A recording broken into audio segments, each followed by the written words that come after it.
long time ago, I did a joke about a comedian who you saw on stage tonight by the name of G. Riley. And I played a practical joke on him years ago that's now known as the racist gift basket story. I had no idea that 7 years ago when we played this practical joke on G, that I would still be getting haunted by this joke. People now bring me Mexican racist gift baskets. And I'll tell you, no, and there's no cake in it, by the way. Let me just tell you, the first time it happened, I was in Los Angeles, and this guy walks up to me after the show, and he's like, "Hey, bro, got your racist gift basket." I said, "We're the same race." "Hey, whatever." "All right, whatever." I take this basket in the back, and it actually had things that I really liked in it. There was a Mexican blanket with a tiger on it, a couple bottles of Fanta, some Peñafiel, there was a Mexican candy, freaking pan dulce, Vicente Fernandez CD. Everything made it back to my house. Now, the more East Coast and the more down south we started performing, the more creative the gift baskets started getting. Fast forward to Mobile, Alabama. Really? Texas?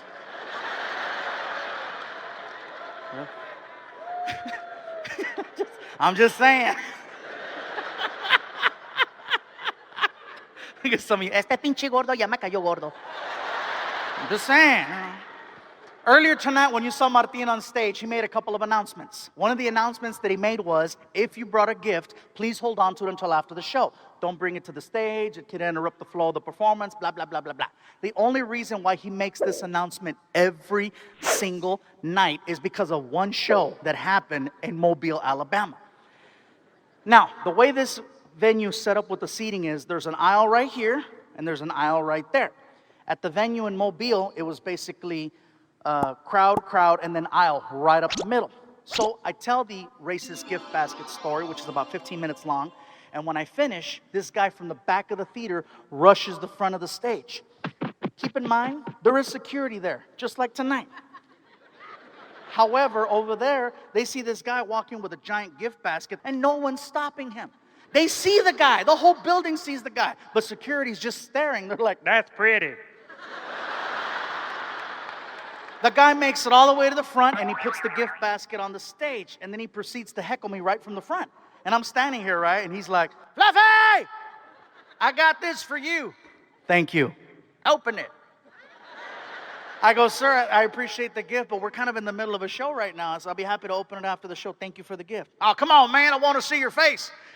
I said, "Sir, how about this? How about you take the gift basket and you bring it over here to the side of the stage, and I'll have one of the security guards bring you backstage with the basket, and I'll open it when I get off the stage. How's that?" "Oh, come on, Fluffy. Come on, man." What's going on right now is that the crowd just heard me tell the racist gift basket story, and now they see a guy with a gift basket. They have no idea what's really going on. They have no idea that I'm not affiliated with freaking Duck Dynasty in the front row. So now I'm trying to diffuse the situation before it goes somewhere where I can't bring it back. So I'm just trying to do something. I'm like, "Sir, seriously, it would be so much better. How about you just take the basket? It'll be cool. I'll open it right in front of you back here." And he's not having it. And then he does something no other audience member has ever done in my 20 years as a comedian. He takes the entire crowd away from me, flips them, and then uses them on me in 5 seconds. It was the most amazing, horrifying thing I'd ever witnessed. This is how he did it.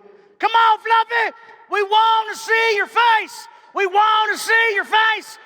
He gets 1,500 people behind him to start chanting, "We want to see your face. We want to see your face." It was very obvious this was not the first rally he's ever led. The crowd is so loud, you guys, I can't hear myself over the microphone. So I said, "You know what? I lost." So I put down the microphone, I get on my hands and knees, and I start tearing the gift basket open. I reach in. Forget about pulling out Mexican soda or Mexican candy or Mexican sweetbread. This guy was a professional. I started pulling out gardening tools. Oh yeah, I pulled out a little shovel, mini rake, a little toy leaf blower, a Home Depot gift card. "Dig deeper, Fluffy, dig deeper." I pull out a soccer ball. I said, "Dude, this is Puerto Rico. They ran out of Mexico, son of a bitch." I pull out an actual application for U.S. citizenship.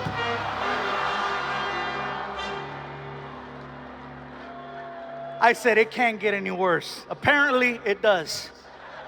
Keep digging, Fluffy. I'm like, are you kidding me? I pull out a box of old school Crayola crayons. You know the box that has 64 in it? And it has a little window so you can see all of the colors that are in the box. All of the crayons in the box are brown except for one white crayon that's right in the middle. And I said, what the hell is that supposed to mean? And he looks at me and he says, welcome to my world. The crowd laughed so hard, I knew for a fact that I didn't have a joke that was going to follow that laughter. So I made it seem like that was the end of my performance. I was like, thank you, good night. And I picked up the gift basket and I gave the guy a dirty look, motherfucker, and just kind of ran off the stage. I go behind the curtain and Martin is standing there. And Martin's like, bro, you killed it out there. I said, they weren't laughing at my jokes, man.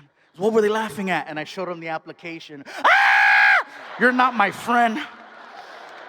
So I walk into my dressing room. I'm upset. I close the door, put the basket down. I'm scratching my head and I'm trying to figure out what could I have done to have prevented this situation. So I'm starting to play out scenarios in my head. Should I have grabbed the gift basket, moved it to the side? Should I have had security grab the guy, have him sit down? Should I have had security grab the basket on the guy? Everything that I'm coming up with is ending worse than what actually happened. Finally, I take a shower, I get dressed, security shows up. Mr. Iglesias? Yeah. Ready? Yeah. So I grab my backpack, I put it on, I go to the door. I open up the door, I'm like, let's go. Security sees the gift basket sitting on the chair. And he's trying to be nice and helpful. I'll get that for you, sir. Ah. Yeah, go ahead, bring it. Never know when you might need an application. So now we're walking out the door. We're walking through a parking lot on our way to the tour bus that's parked at the very back. As we're walking, he's having a little small talk with the guy. He's pretty cool. All of a sudden, I hear this. Fluffy! Fluffy! Fluff, fluff, fluff, fluff, fluff, fluff, fluff, fluff, fluff, fluff, fluff, fluff, Fluffy! Fluffy! I'm like, is he hog calling me? I believe so, sir. It's the guy that gave me the gift basket, and he's standing right next to the tour bus. So I'm going to have to walk past him. So then I stop. I'm like, man. Security like, want me to call for backup? No, you don't need backup. It's going to get weird.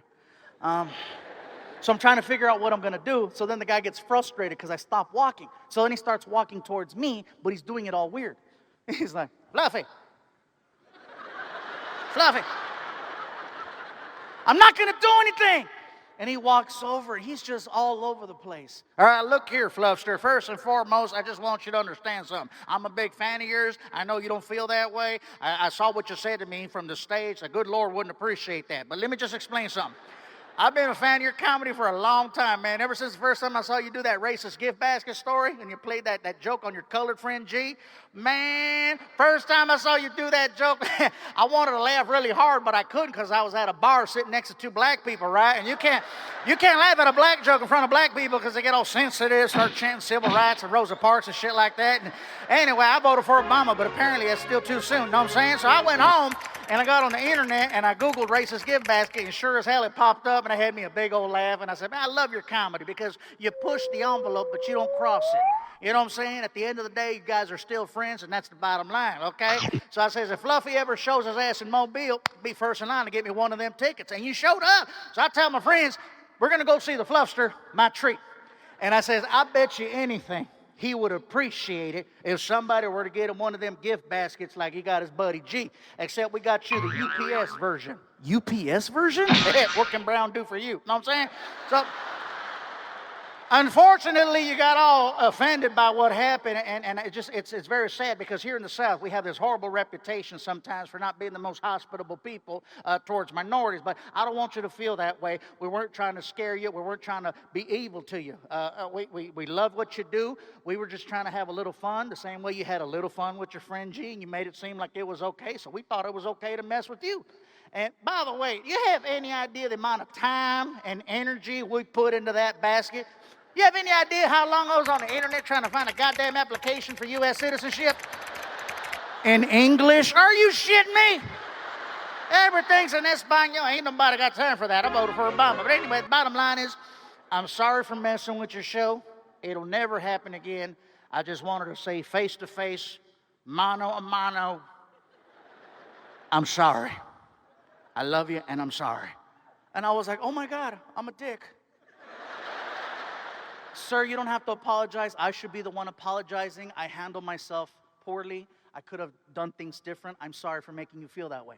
And I'll be happy to take a picture. Now see right there. That's what I'm saying right there. My friends are like, the hell with that beaner. I'm like, nope. That beaner is good people.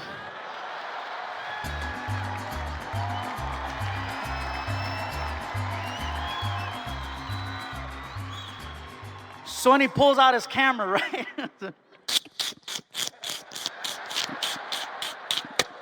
And he tries to hand this disposable fun saver camera to this 19-year-old security guard who apparently has never handled this level of technology. So he puts down the gift basket in front of us. We hand him the camera. He starts fumbling with it. And then the guy wants to pose, okay?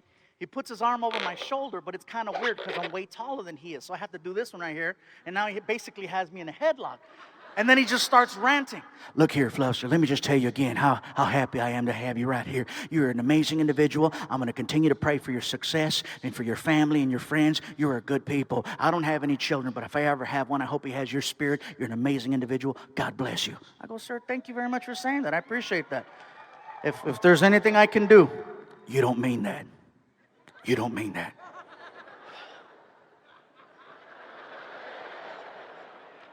Yes, I do. If there's anything I can do, just let me know. Hold up the application.